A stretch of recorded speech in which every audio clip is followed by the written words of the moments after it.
sa pangangalaga ng ating mga mata. Sa Family Eye Care makakaasa.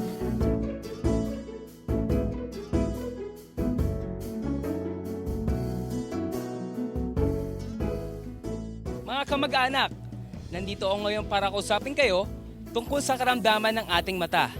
Ang tawag dito ay astigmatism.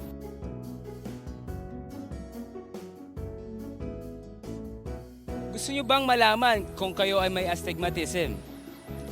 Alamin. Malabo ba ang paningin nyo? Pagod ba at masakit ba ang mata at ulo nyo? Kung ang sagot nyo sa mga tanong na ito ay oo, malamang meron kayong astigmatism. Ang astigmatism, dulot ito ng di pantay na pagkurba ng kornea ng mata. Para malaman kung may astigmatism nga kayo, kumonsulta na sa doktor.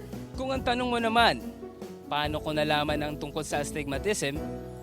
Dahil ako mismo, nagpakonsulta sa kamag-anak ko, ang ka-family nyo, ang Family Eye Care, kung saan maliwanag, abot kaya at masaya.